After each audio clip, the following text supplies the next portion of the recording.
Olá, eu sou Ellen Cândido Lopes, autora do livro Honorários 100%, a integralidade dos honorários advocatícios na sucumbência recíproca. Vamos dialogar sobre hermenêutica jurídica? O conceito de hermenêutica surgiu da mitologia grega, onde Hermes, filho de Zeus, ele era responsável para traduzir os pensamentos dos deuses. Então, Hermes era colocado numa posição de superioridade em relação aos demais seres humanos. Conta-se pela história de que em nenhum momento se soube o que de fato os deuses haviam dito.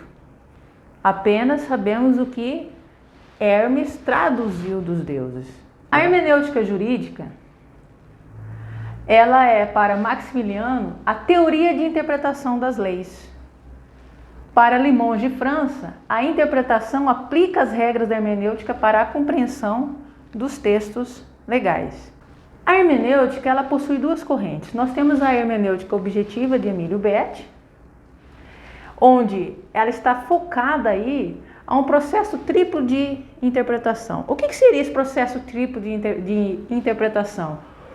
O intérprete, que é o sujeito cognoscente, ele deverá buscar o verdadeiro sentido do objeto e, ao mesmo tempo, ele precisa compreender a mente desse outro sujeito que criou esse objeto. Então, trazendo isso aqui para o nosso ordenamento jurídico, o intérprete, ele tem que buscar o verdadeiro sentido da norma e compreender a vontade do legislador. Para essa hermenêutica clássica de Emílio Betti, o sujeito, ele se curva sempre ao objeto. É o que chamamos de esquema sujeito-objeto. O intérprete aqui nesse posicionamento, ele apenas reproduz os sentidos. A hermenêutica de Gadamer, que é a hermenêutica subjetiva, aqui Gadamer rompe com essa hermenêutica clássica, objetiva de Emílio Betti, e ele entende que a hermenêutica ela tem cunho filosófico. O que ocorre aqui nesse processo aqui? O intérprete, ele não reproduz, aqui ele atribui sentido ao texto. Diferente desse processo lá na interpretação objetiva, onde havia fragmentação, onde o sujeito, primeiro ele compreendia, depois ele interpretava e no final ele aplicava.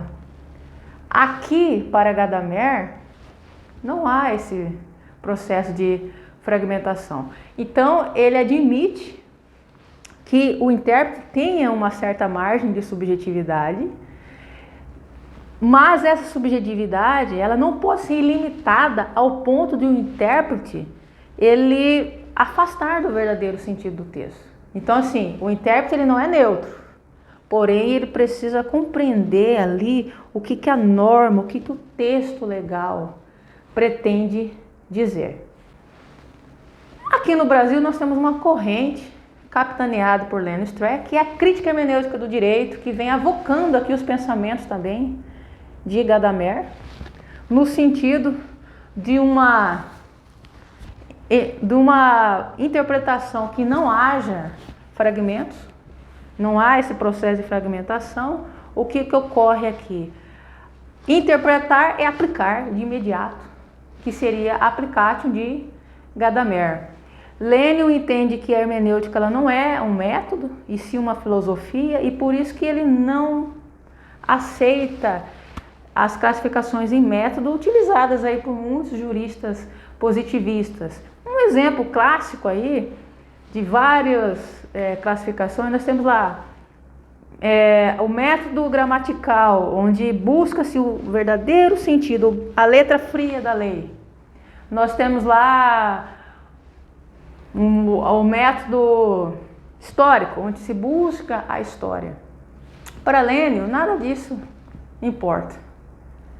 Não há nenhuma classificação em método, ou seja, interpretar e aplicar de imediato é algo sem fragmentação alguma, e nós hoje acreditamos e pautamos aqui nessa teoria do processo de interpretação aqui de Lênin Streck com Gadamer, que e vem aqui dando base de sustentação para entender a semântica sobre o olhar da hermenêutica do artigo 86, que é o assunto central aqui que a gente vai discutir no nosso livro.